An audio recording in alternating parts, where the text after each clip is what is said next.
Yabele mantime mutemu tarkopan hulsolu fela jolo ukiwa na mutemu the lunchtime football with your president Baba Mthethwa. Football, but this weekend it was the big one, the curling knockout final between Pirates and Marumo Gallants. But Pirates on the day, lackluster indeed, one can say, but a win is a win. So we'll be dissecting that as well on the show this afternoon.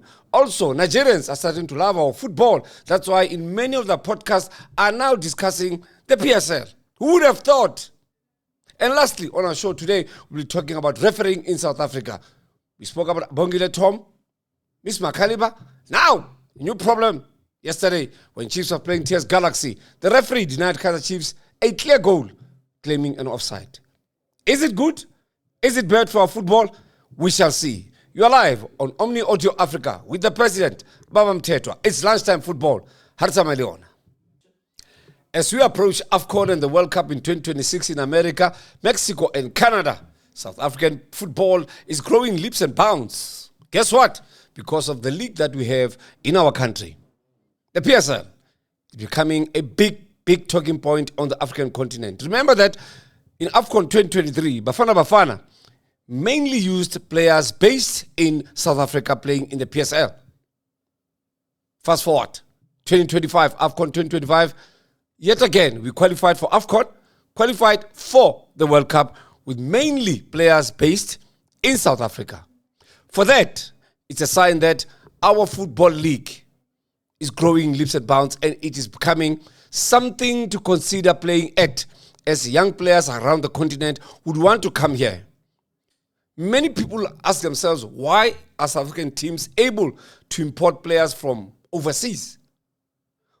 Simple answer to that is that we are saying we cannot spend money with the quality that we have. Let's use what we have. If you can afford to buy players from Portugal, Brazil, Chile, Venezuela, Argentina, why not? If the money is there, finances are good, buy them players. Let them come to South Africa and enhance our football. But if you look at what is happening now, particularly in West Africa and North Africa, North Africa was the first region to want to use South African talent.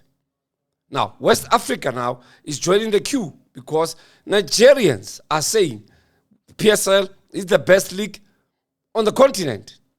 True to that, the Betway Premiership, the biggest league on the continent with a prize money of 20 million. Bigger than the Egyptian Pro League, bigger than the Botola in Morocco, bigger than League One in Algeria, bigger than the league in Tunisia. In West Africa, no league comes close to what we have in South Africa. You can go to Togo, you can go to Mali, you can go to Ghana, you can go to Nigeria, you can go to the Gambia, you can go to Senegal, you can go to Cote d'Ivoire, you can go to Guinea-Bissau, you can go to Equatorial Guinea, you can go to Gabon. All those, including Cameroon, no one has a bigger league than ours. No one. That is why their leagues are so small in terms of what they can do. A typical example, look at the Champions League. When was the last time a team from West Africa won the Champions League? You've got your answer there. The last team from West Africa to win big in terms of a big continental title at club level was Inyimba from Nigeria. Why I'm talking about Inyimba is because currently Nigerians watch South African football thanks to SuperSport. They do watch a lot of football from South Africa. They've got podcasts discussing football. They buy jerseys of our teams, Pirates, Sundowns, Kaizer Chiefs. They buy those jerseys. You know why? They understand that South Africa is now becoming a giant of football on the continent. Peter Msimani was hired by Al-Ahly. Rulani Mukwena was hired by Wydad. Now he's at MC Alger. Okay. Fadlu Davids was in Algeria as well. What does it tell you? It means there's something good coming out of this country. We are told that South Africa has got the best analysts in football on the continent. That is so good for us. I wish other countries could learn more from us as a country and learn more from us as a football nation. We don't have many players playing in Fulham, in Wolves, Manchester United, Manchester City, all those big names, Real Madrid, and we don't have those players. We believe in what we have. Let me tell you a small secret. Do you know that Egypt has won the AFCON 7 times with 90% of their players based in Egypt? 7 times. 90% of the players that won AFCON 7 times for Egypt were all based in Egypt, Al Ahly and Zamalek. In recent times, they now take players from Pyramids, Zamalek, Al Masri, and Al Ahly. Why can't we do that? We've shown Africa that we can do that. That is why the following in African football to South African football is growing every time when they see. I saw some people on podcast over the weekend when Pirates was winning the Carling KO. People were so happy outside the borders of the country. What does that tell you? I saw some people complaining yesterday on podcast from outside of South Africa that Kaizer Chiefs was robbed. And truly, Chiefs was robbed yesterday. They should have, that goal should have stood.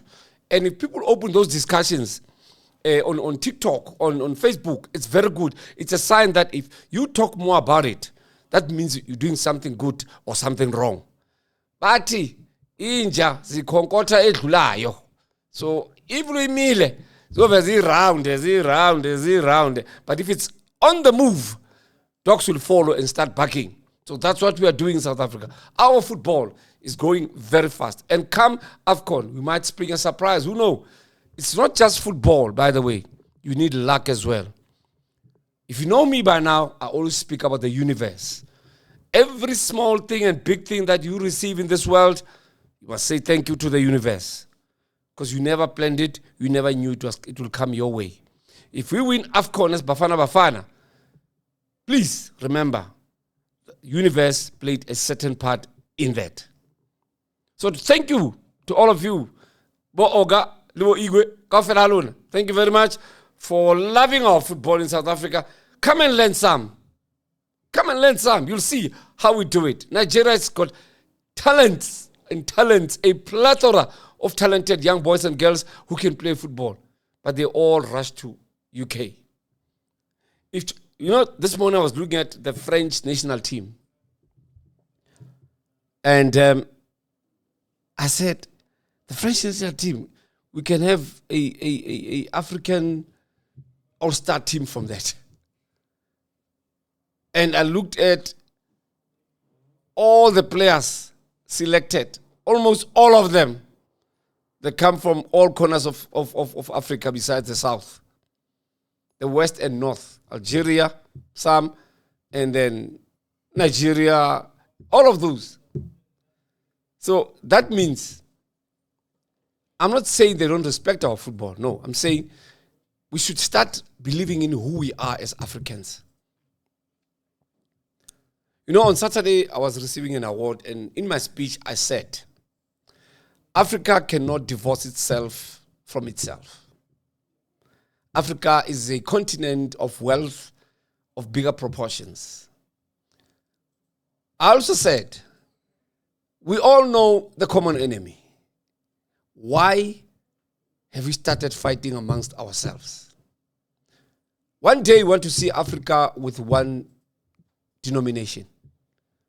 Africa without passports. Africa with one parliament. Can happen. But each and every country will have its own federal government, but also have the main government. It will be Africa for Africa in Africa, made by Africans. So us as Africans must start believing in one another. We cannot divorce ourselves from ourselves. It's a big problem that we have, that we always believe that everything that is good must come from the West. Nothing wrong if you believe in that. But remember, charity begins at home. As I close on this one, I want to say to you, Nigeria, two things that I love about you. commitment to football, passion about football.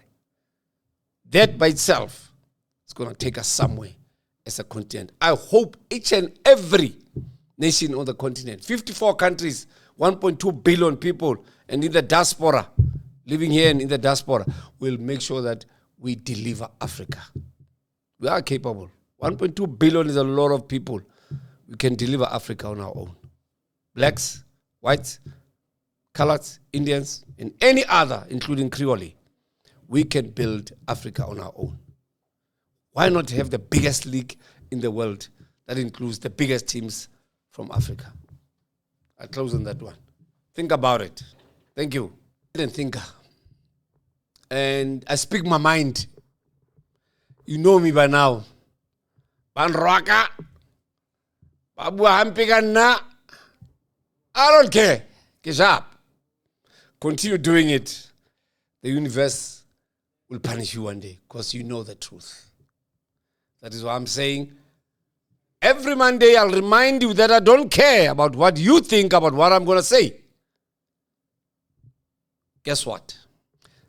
4 months ago, I said to you, Pirates has a good coach. Show them the clip. I told you that Ouaddou is a good coach. Now, let me repeat my words. I do not care what you say about this. I'll stand by my word. I'm not moving an inch that Abdeslam Ouaddou is the best coach in South Africa currently. If you are in denial, your problem. Your eyes are there to see. Your mind is there to capture. You know I'm telling the truth. Who had thought Pirates would win 2 trophies by now, including the most elusive trophy, the Carling KO. In any version or form, they'd only won it once in 2011, 2012, when they won the Telkom. But it has been a trophy-eluding Pirates for a long, long, long, long time. Let's go back. Benson and Hedges, Dololo, Rothman's Cup, nothing. Absa Cup, nothing. See, the list is endless. That's in challenge. Pirates didn't win it. Mainstay Cup only once in 1980. So you take all those together.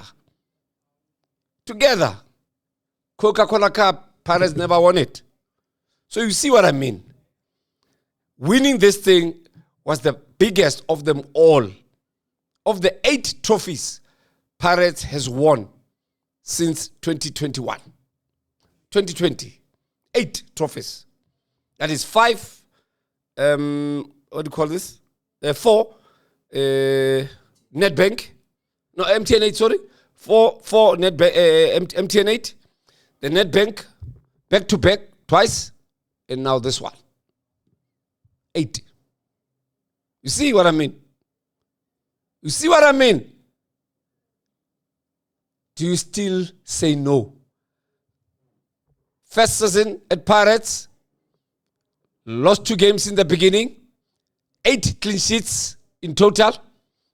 They've won 2 trophies already. MTN 8 and Carling KO. What's next for Pirates? Let's give Coach Abdeslam Ouaddou a round of applause. Are you listening? Can you hear that? Can you hear? Can you hear? That's for Abdeslam Ouaddou. That clapping of hands. So, if you are still in denial, I think you must start reading about football. Then you understand what I'm talking about. If you don't read and listen to what we say, you'll never know. What I'm only in denial. Well done to Coach Abdeslam Ouaddou and his team Orlando Pirates for doing what they did on Saturday when they won the Carling KO, the elusive one for Pirates. Well done to the fans for coming out in numbers to support football. Let's make it a norm to attend football games. Your understanding of football will be better. See, people who sit and watch the games all the time on TV and wait to criticize. I want you to listen to me, by the way, but sometimes just go to Stadia and come back and listen to me when you get home on a repeat. There's nothing wrong with that. Nothing wrong with that. But don't criticize anything that passes your eyes. Sometimes just keep quiet. It's okay. There's nothing wrong with that. So, my flowers this Monday are going to coach Abdeslam Ouaddou. He is the best coach in Mzansi currently. Merci beaucoup, Monsieur Abdeslam Ouaddou.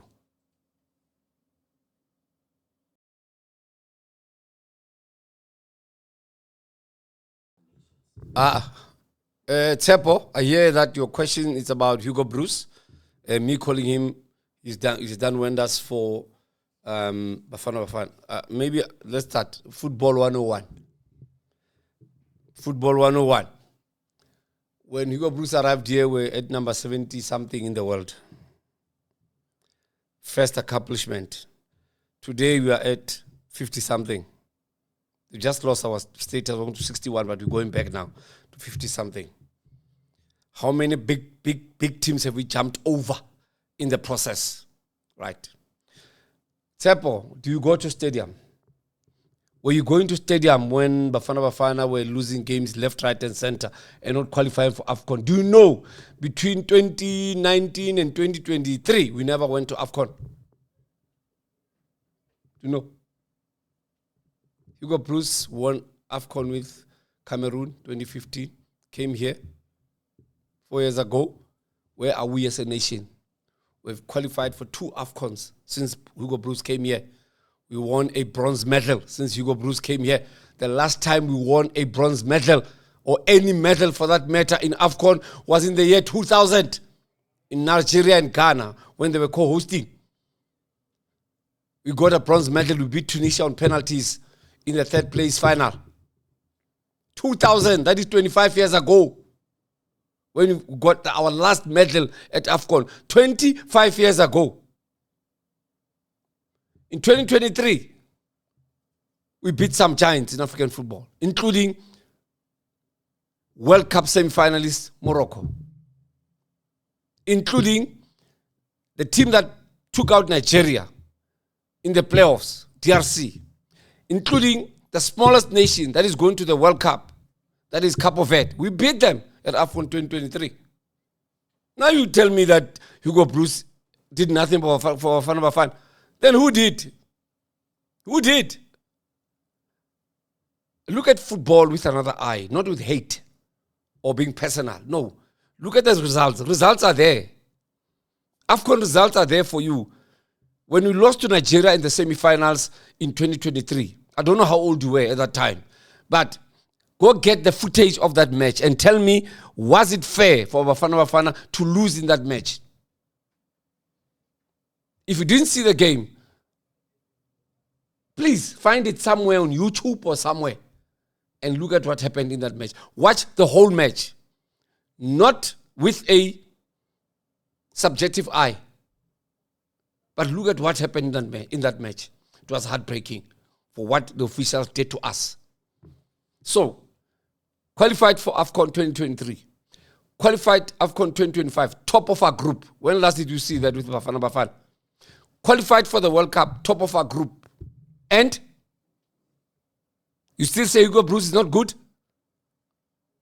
Tell us which coach you want us to choose to coach Bafana and let Hugo Bruce leave before the World Cup. Tell us who. Thanks, Tepo, for your question.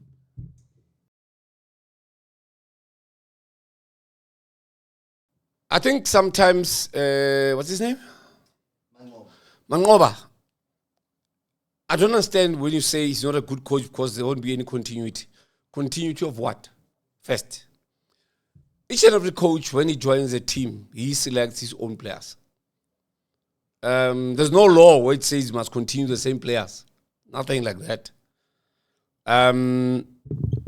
If you find a structure in place and it's working, why change it?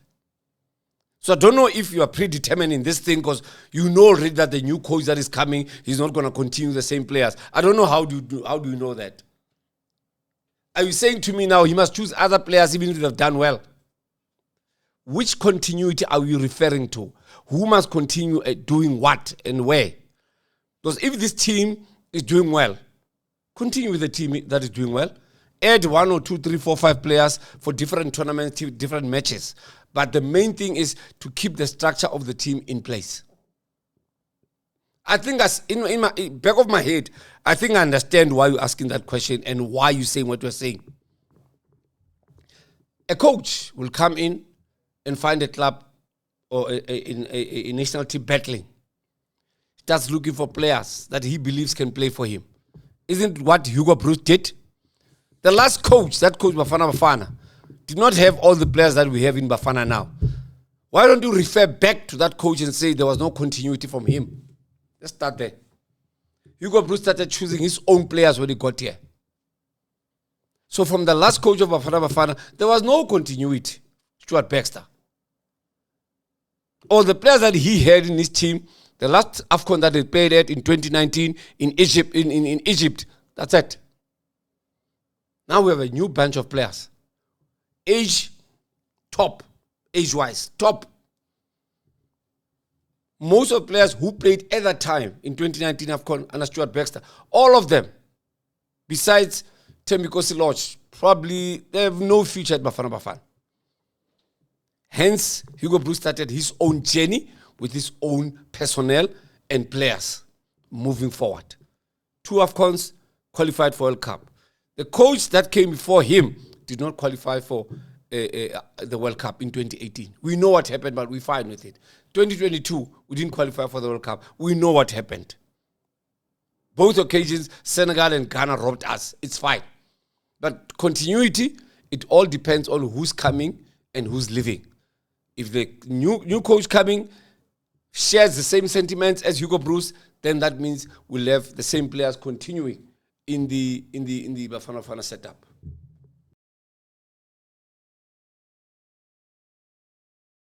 Let me help. What's his name again? So it's T-Man? No.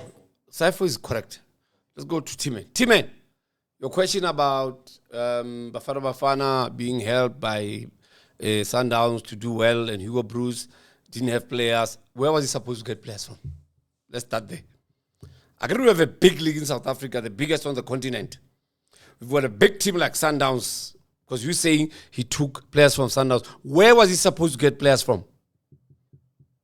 How on earth would you not select players from a winning team, winning the league 4, 5, 6, 7, 8 times in a row? That means those players are very good. We don't have many players playing abroad in big teams and who are exceptional. No, we don't.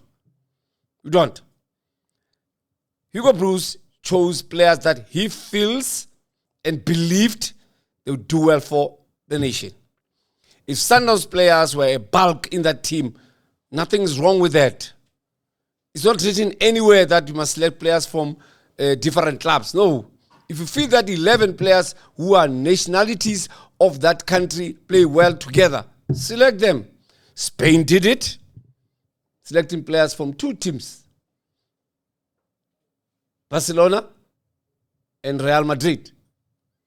They would add maybe one player from Seville, one player from Villarreal, also maybe here and there, the Sky Blues. You never know. But with us, currently, which teams are playing better football? That's where you tap into and get your players from. Why select a team that's going to lose and not qualify for Cup of Nations or World Cup? Hugo Broos is a traveled coach. He played for the national team of Belgium. He played in the World Cup in 1982. In 82, he played in the World Cup. When Augusto Palacios was playing the World Cup in 82 for his native country, Peru, Hugo Broos played in the same World Cup for his native country, Belgium. Hugo Broos won the now called Europa Cup. Then it was called Cup Winners' Cup. He won it with his team, Michelin. So you see what I'm trying to show you. This man knows what he's doing. I see nothing wrong in selecting more players from one team to make the bulk and core of a national team. That means already those players are self-coached for you to nurture them, polish, and make sure that they play together as a team with others that come from somewhere.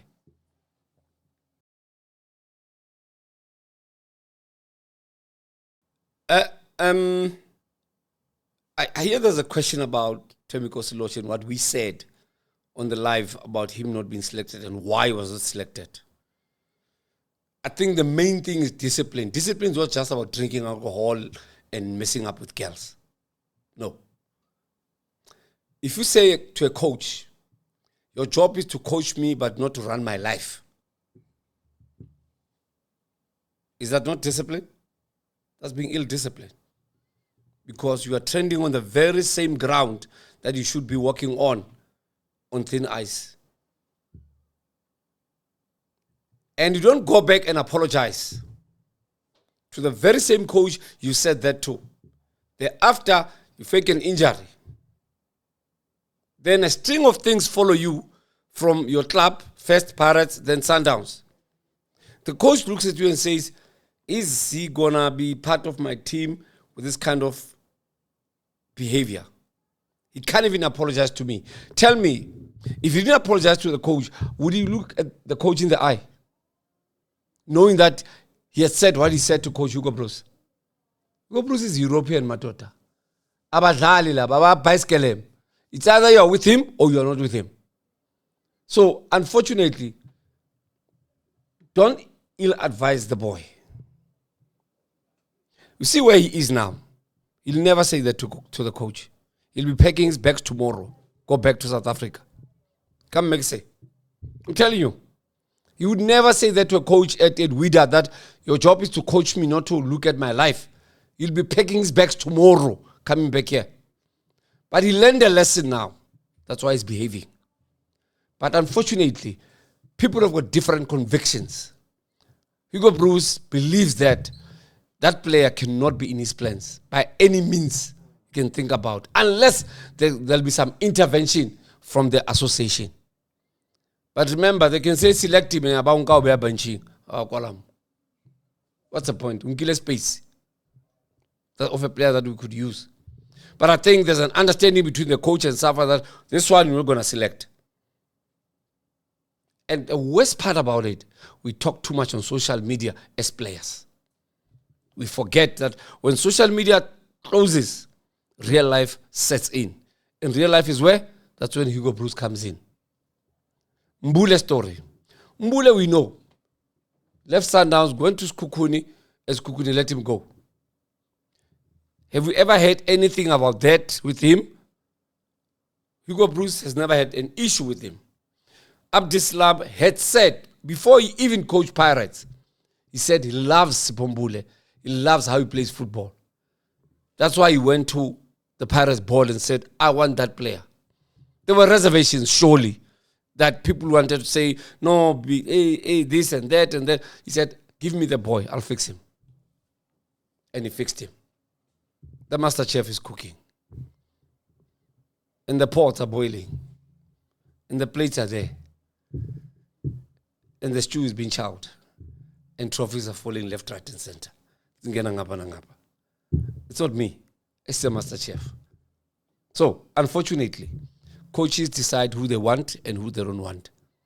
Whether Hugo Broos believes that Mbule had done anything wrong, that question should be directed to him, not to us. One day when you come across Hugo Broos before he leaves in July next year, ask him, why did you select Mbule? Ask the Pirates coach, why do you like Mbule so much? They'll tell you about one simple thing about him.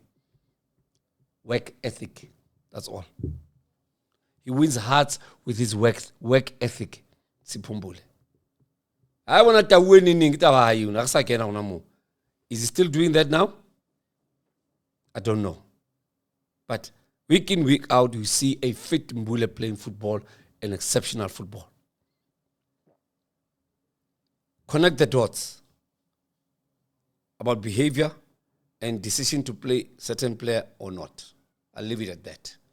So, Lodge, if he wanted to play for Bafana under this man, should have apologized. That's the first thing. So tell him to apologize. Maybe he'll come back for the World Cup. Thank you. Our referee in South Africa has gone south. What do we like about Hana? Hey, bona. How about we dissect that live on Omni Audio Africa and live on TikTok, YouTube. Facebook, ra bua taba, ra qhaqholla. Ra qhaqholla. How's the Sotho la sala o le mong? Two things came to my mind this weekend. Let's start with the referees. Is our refereeing going down?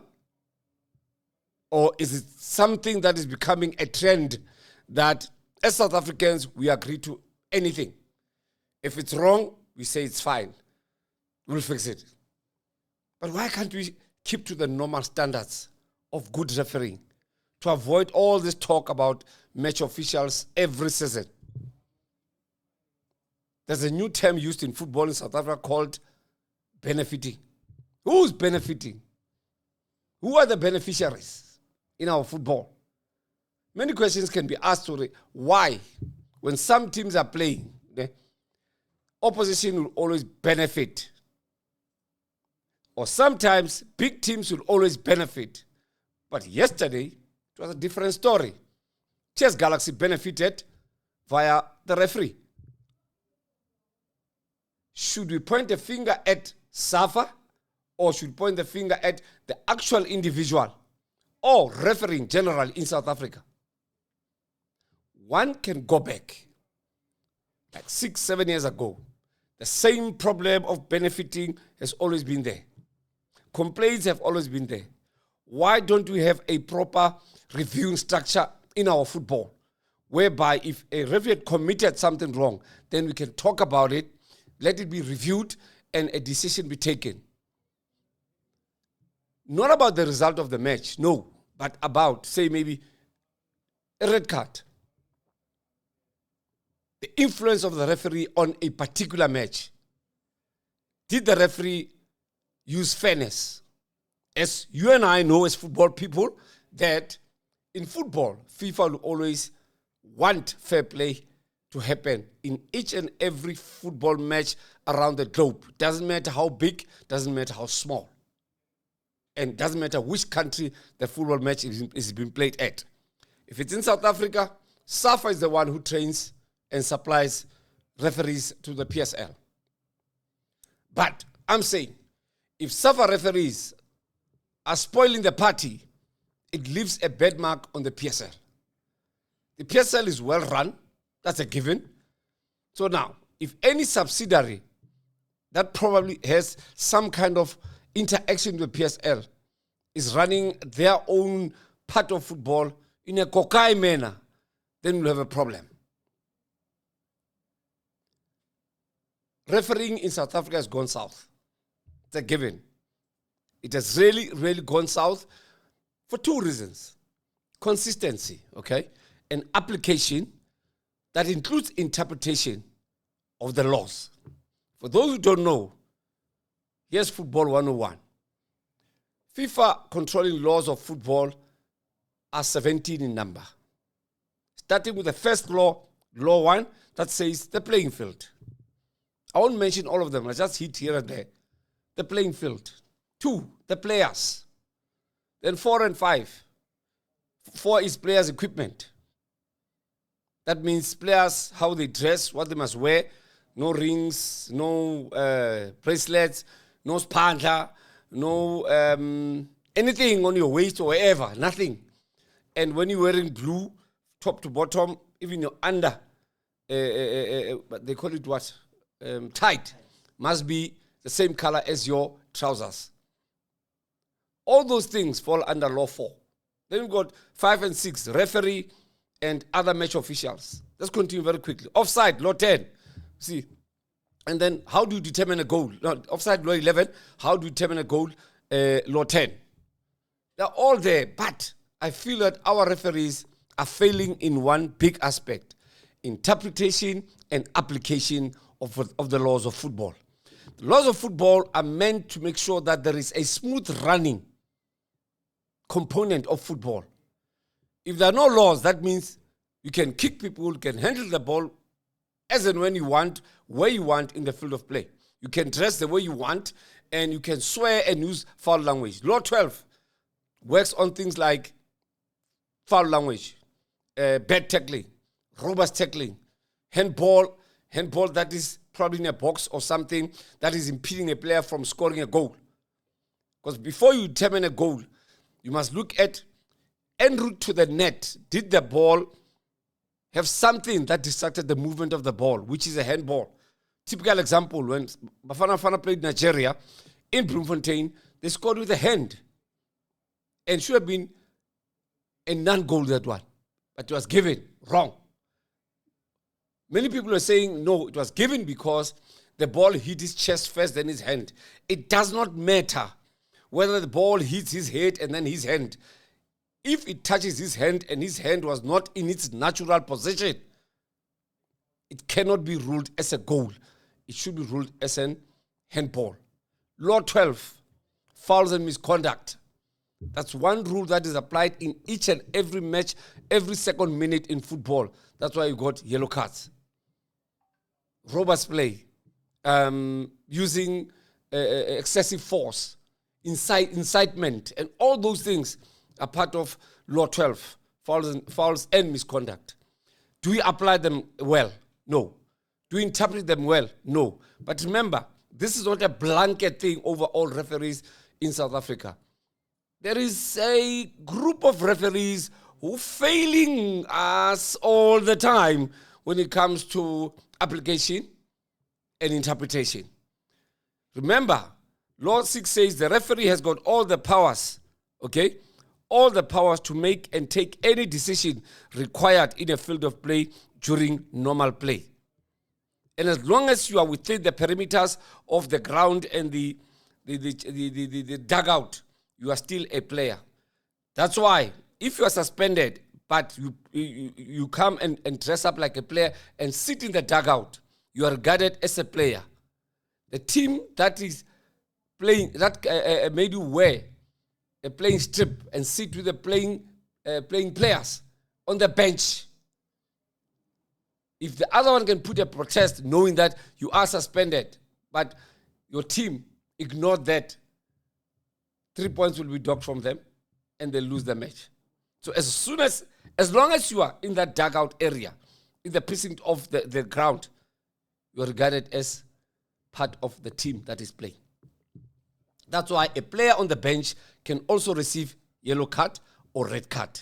Player on the bench and a coach, assistant coach, and anyone who sits on the bench can get a red card because they are part of play. Now, let's go back to what we're talking about, the referees. Are they consistent? The answer is a big no. They're not consistent. The other day, on this show, we spoke about Abongile Tom. And a lot of things were said. And 4 days later, it's now Mr. Gaza. Same thing, inconsistent. If you look at the footage that we are going to play for you, you'll see that the ball, yes, with the assistant, was in the same line. But the Chiefs player who scored, Flavio da Silva, was in an onside position, not offside position. The player who was offside was player on the extreme right. And that player was not interfering with play. The ball never took his direction. The ball never went to his direction. He never moved towards the ball. That makes him offside assistance there if he moves towards the ball. But if he's not moving and not receiving the ball, that means he is not offside. You can only be offside if you are in an offside position when the ball is played and you touch the ball and get involved, then you are offside. The player who was onside received the ball and kicked the ball into the net. Nothing wrong with that. Maybe somebody can say it was fractionally offside. Unfortunately, with a naked eye like you and mine, you can never see that. But we'll show you this with the footage that we're going to show you. All right. So I hope and believe that our referees, can they please stick to the rules, follow the laws, interpret well, and also make a clear distinction between wrong and right, because the law allows them to take decisions. That's why we say referee's decision is final. But they say in other countries, the final is referee's decision, as they say in other countries. Anyway, welcome. We're still live on Omni Audio Africa. It's Famu Tubolo midday football discussion. Thank you very much for tuning. Let's continue. Right, let me do this. I need to take some water. For all our football stories, catch us on YouTube, Omni Audio Africa. That's where you get full analysis. Bona, haina mutswako, haina tabo. We say it as it is, but with due respect. Omni Audio Africa, where you get the brightest, the coolest football analysis, but with vigor, zeal, and zest. We're not afraid of anything. Omni Audio Africa on YouTube every day. Catch our stories.